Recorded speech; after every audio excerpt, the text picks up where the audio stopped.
Să rămână, doamnă. S-o chere străiești nepoate. Bre, ce faci aici? M-am apucat de tatuarte. Dama tale vindeai roșii în piață pe la Romană. Acu fac tatuaje pe sub piele cu cerneală. Bre, mă nebunești, știi mata să desenezi? Ho, că n-o fi greu. Imediat mă lămuresc. Acu zi tu la mama, ce vrei pe piele să spun? Numele iubitei, facem un an împreună.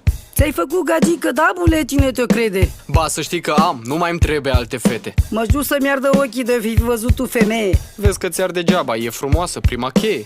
Ac, frumoasă șaica, dar răpciugosul de lângă ea? Ăla eu sunt, bre. Aoleo, săraca. Bre.